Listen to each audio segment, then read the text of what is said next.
Hey fellow homesteaders, this is Ben and it's the Urbstead. Today you're going to see me up pot my pepper plants, and I'm going to go through talking about why I like growing peppers, mostly spicy peppers, and I'm also going to be showing you or explaining to you some of the gripes I have with starting seeds inside the house. And really this can happen anywhere, and as you'll see, or I'll get into it and describe it a little bit more, but the issue that I'm going to talk about today is aphids. So come along while I up pot these peppers and vent about pests of this world.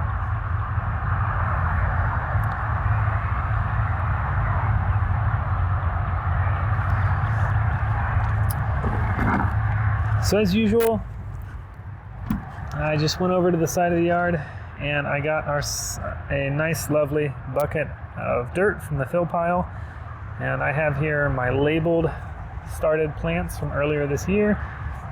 I'm going to start with this first row here. So I have these as the green bell peppers and the farmer bell peppers.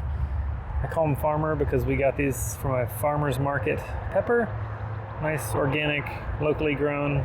Took the seeds from it and they germinated, which is great. And I tried to label here as well as I can. We are going to run out of these containers before we finish all the peppers, so we'll have to figure out something with that. But hopefully, between some of the extra containers here, we should have room to house everything. Okay, so let me get my shovel and we'll just start going ahead. Now, pepper plants, while they are in a similar family as tomato plants, I am not 100% sure if they are fully fertile along the length of the stem. Someone in the comments might be able to answer that question a little better, but I do know that pepper plants can stand being planted a little bit deeper than grade, if you will. There are some plants that definitely say you need to plant it right where they come out of the ground, but that's probably more on the tree side of things. But I'm going to go ahead and I'm going to do a similar thing that I did with our tomatoes by planting them a little bit deeper than they already are.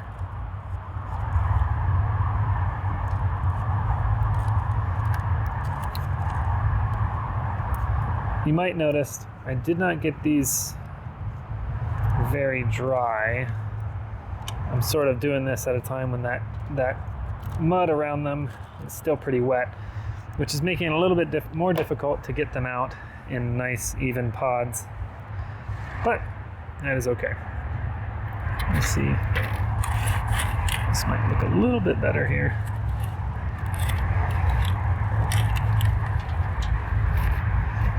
Okay. So I'm going to try and divvy these up nicely here and keep track of things. Farmer's bell pepper. I do have this little baby. I don't know if this guy's gonna make it, but we are gonna give it a shot because bell peppers are really yummy. Just ripped it a little bit. Rip. Oh.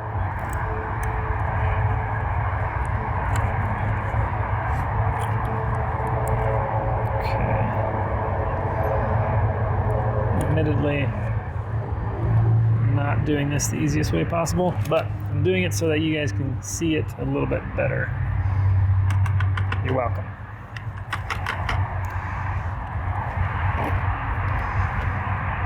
So let's go ahead and grab some dirt.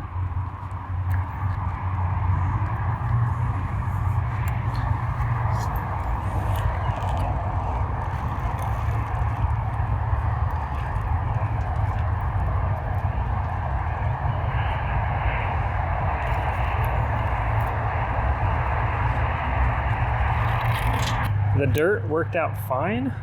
One thing I'm noticing is that they are full of little tiny grass plants that are just sprouting from the fill dirt that I used.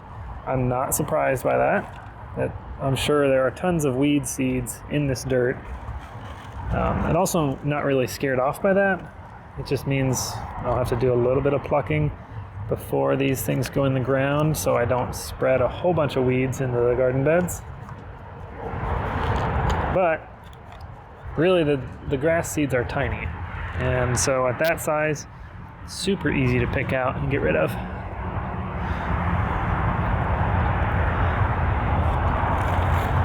So, moving along here, and one thing I want to bring up is this is something that might scare you off from starting your own seeds inside, and it definitely makes me nervous when I do growing inside. I started to notice that there was just tons of little aphids covering the ends of these plants. So, I don't know, this might sound weird, but I kind of fretted over it for like a while. And periodically I would take the plants into the kitchen and I would just spray them with like the high power wash setting on our sink. Because the growth of aphids, I mean the multiplication and speed of colony growth is just annoyingly fast. I think I heard one somewhere that aphids are born pregnant, essentially, which is ridiculous and stupid. And here, let me see if I can get you an example. You might not be able to see it very well here, but this right here. I wonder if it's in focus enough for you to see this, but right between my fingers is a flower bud. It's also the top of this current plant, and all those little new leaves and flowers are jam-packed full of aphids. And so I would go through with my fingers and try to squish them off and pluck the little flower buds and kind of try and smash the leaves. The downside is I'm also in that process crushing some of the new leaves and new growth and forcing new suckers to grow, and yeah, it's suboptimal for sure. And it's just annoying knowing that these plants growing in your house are covered in little bugs. So there's that gripe. Don't love it, but hey, what can you do? Also, if you have this issue and you've had a fix or you've figured out how to kind of combat it, can you please let me know in the comments? That would be lovely. Lovely, lovely. Habanadas. Okay, we're good. Whoop. There we go.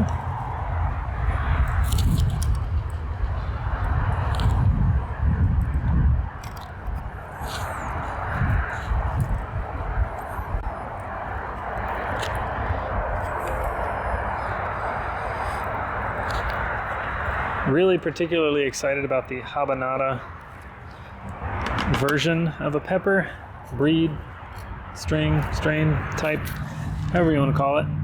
Habanadas are apparently habanero flavor with no heat, which I don't know if you particularly know the habanero flavor, but it's almost fruity in a way. A really strange and delightful flavor. I know oftentimes if you're not a fan of heat, you don't even have an opportunity to experience the flavor of hot peppers. Jalapenos taste very vegetal to me, but in comparison, the habaneros have always had like a pineapple-y, almost mango-y taste. So, habanadas, you get that wonderful fruity flavor, brightness, freshness, but none of the pain for those who consider it very painful. Which, my heat tolerance is okay. Habaneros are probably my hottest that I'll go, but I can at least experience that nice fresh flavor without too much pain. But this way, maybe even I could make a hot sauce that is less hot and more delicious.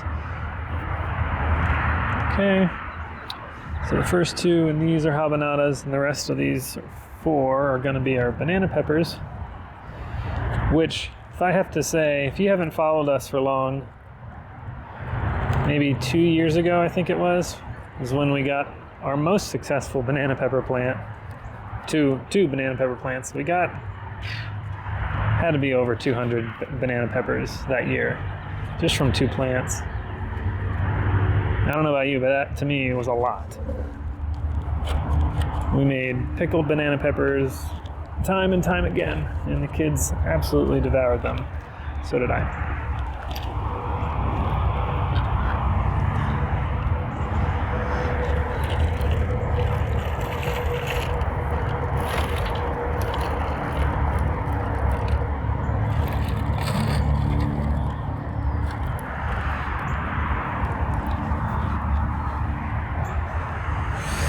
So one thing I would encourage is, if you like making, or if you like the idea of hot sauce and you would have an interest in trying to make your own hot sauce, I would say that growing peppers is a wonderful gateway activity into your own gardening. If it's always intimidated you to grow your own plants, peppers to me seem to be one of the simpler things to start with.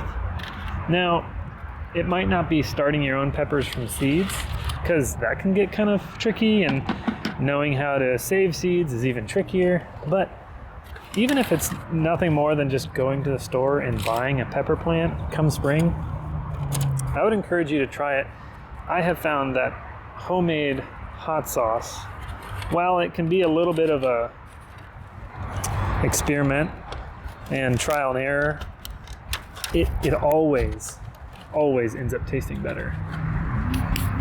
And it's super simple. It's something like vinegar, salt, pepper, and peppers. Maybe you want to throw in some garlic for extra flavor, but that's it. It's super simple. And for me, simplicity is a huge part of getting comfortable in the garden.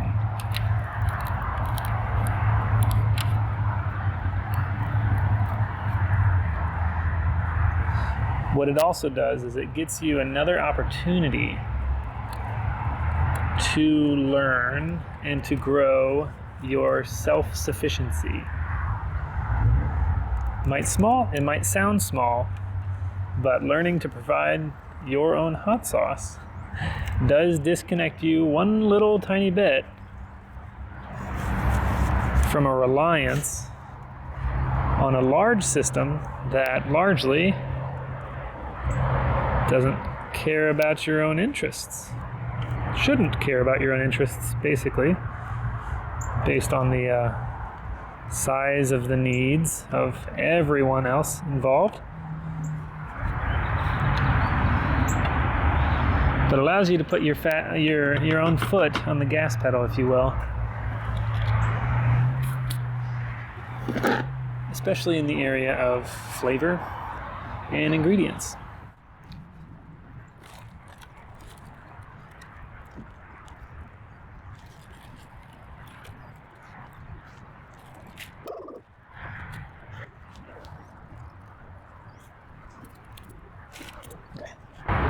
So we're starting to run low on space here, but one good thing I just noticed is that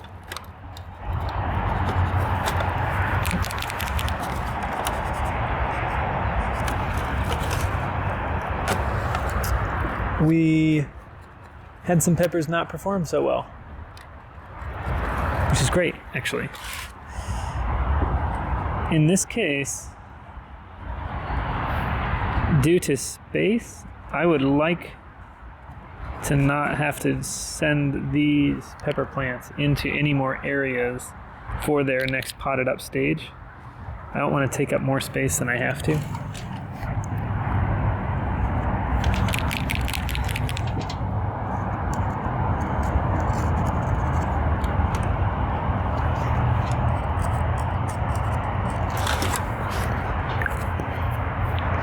Alright, so I actually am not going to run out of space. Kind of the perfect thing happened. I had some underperforming seeds, which is fine because these seeds are, these specific ones, the poinsettia,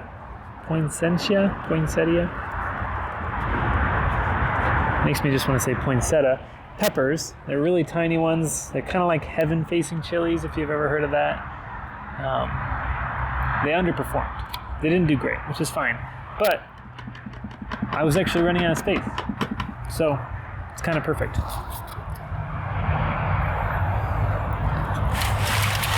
We're coming to the end here.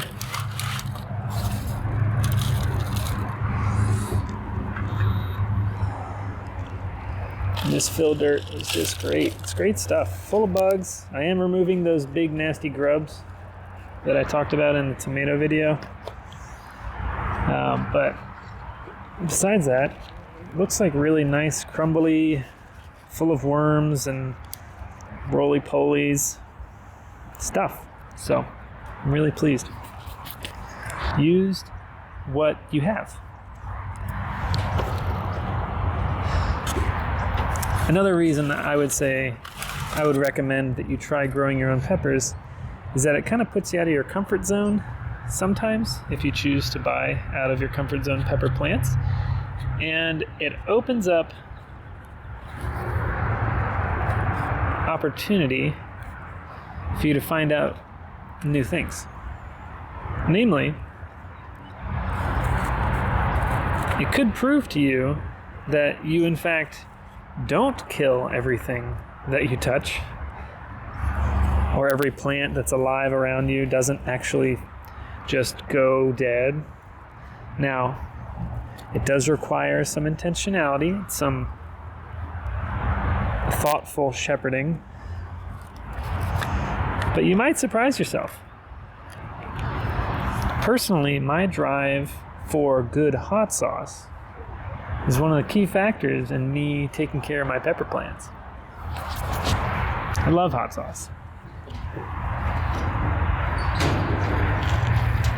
And I know I'm not unique in that. Also, if you like competition, if you're a person that gets fueled by doing better than someone else, which I don't think I really am, but in some things I am, like playing Smash Bros, people get heated about how hot they grow peppers. So if that's for you, highly recommend getting into growing peppers.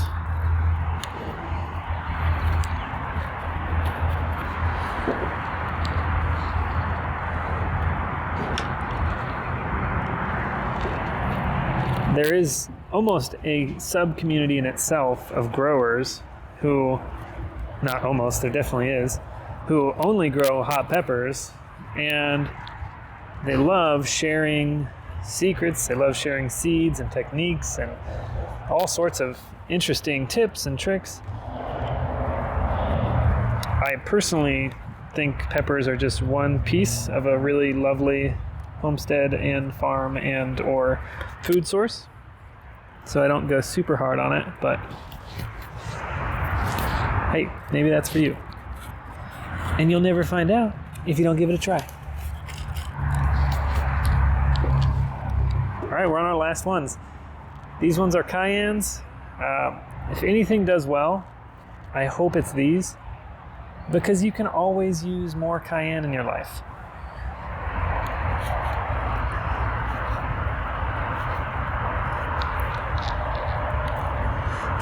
It feels sort of like a multi-ethnic pepper. There's definitely some peppers that kind of seem, they're usable anywhere, obviously, but they just seem more catered to one or another genre of food. For instance, poblano peppers, to me, feels like a very heavily Mexican dish pepper. Thai chilies, kind of obvious.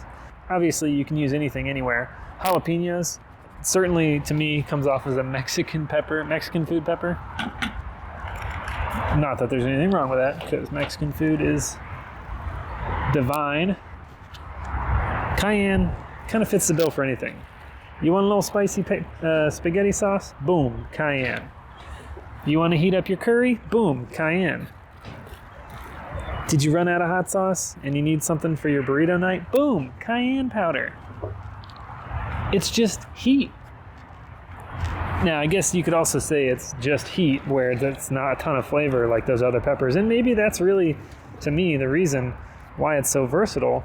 You don't have this very obvious flavor that you should be picking as part of the theme of a meal. So maybe that's the reason. But you know what? Sometimes you just need heat. Speaking of heat, has anyone out there ever experienced like spicy beer or spicy beverages of any sort, alcoholic or non-alcoholic? I found one at a place in Knoxville, Tennessee. The brewery had a crude name, but not so crude. Anyways, wonderful place, wonderful people. Crafty Bastard is the name of the place. I would recommend it for those of you who enjoy beer. And for those of you who don't, or alcohol is off the limits for you, then don't do it. Stay away. But the spicy chocolate Mayan chili something, it was amazing, divine. And I figured out that I love the sensation of spicy pepper burning my mouth while I'm drinking a liquid. So, call me crazy, but I want more of that in my life.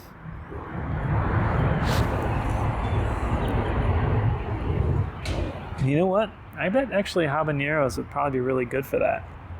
Especially if it was like a margarita or a not-a-rita. Get a little mango, a little habanero. Ooh. That sounds amazing. So, long story short, here's my up-potted peppers. Like I said, a lot of these are probably going to be donated to the Selling Plants Fund so that Urbstead can help support itself and its new endeavors this summer. But definitely some of them will be planted. Spicy ones are probably going to go in pots again so that they can be farther away from the bell peppers and not get contaminated in the pollination part of things. But I'm looking forward to it. Another thing I do is at the end of the season, I will pick all the peppers that are left on the plants and I will take them, bag them up, and throw them in our freezer. Peppers, specifically spicy peppers, freeze phenomenally, specifically for use in hot sauces. So I have a bag in there that is like 7 different types of hot peppers. I don't even know what's what anymore, and I don't care. But come next few weeks here, I'm gonna bust those out and I'll boil them down. And I may or may not film it, but you've seen me film it before if you've been sticking around long enough, and if you've watched that video, here's a link to it. And I'm planning on just doing that, and that would be my summer hot sauce.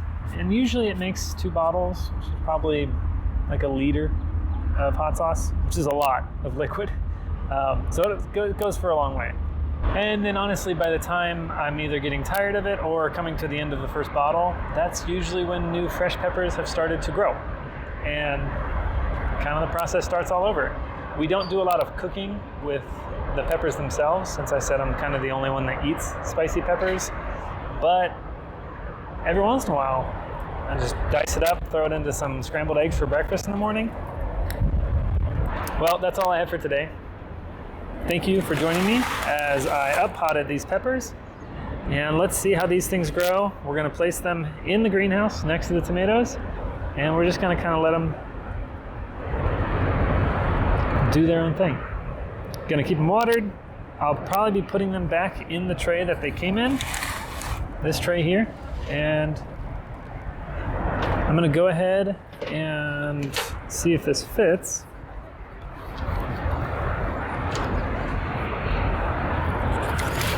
Let's see. Wow, it fits perfectly. So I'll keep them in this. I might try and actually change around these Wait a second. No way. Ha ha.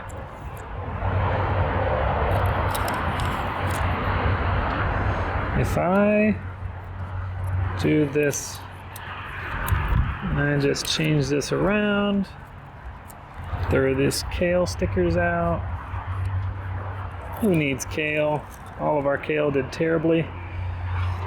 So this one was the habanada. I think this was jalapeno.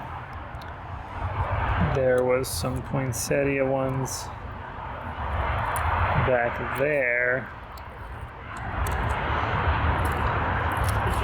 And then datil,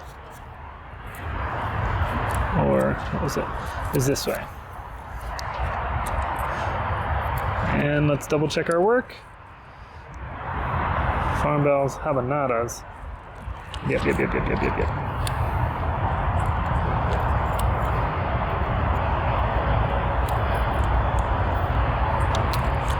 Yeah, banana peppers up there, habanada, jalapeno, poinsettias, cayenne, and datil. Ah, so I was wrong.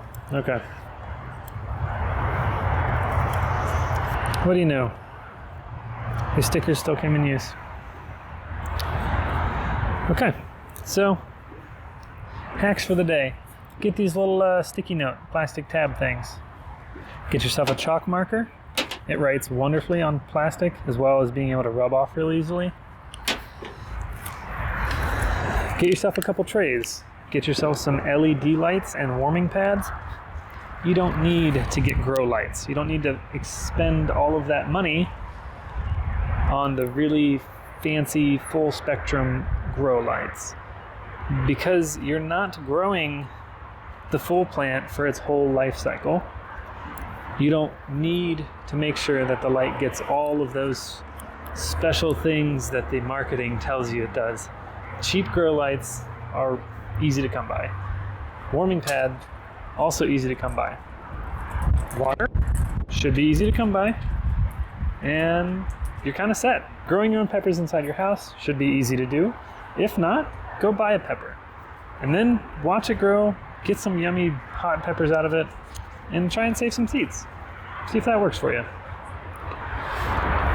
Thanks for sticking around.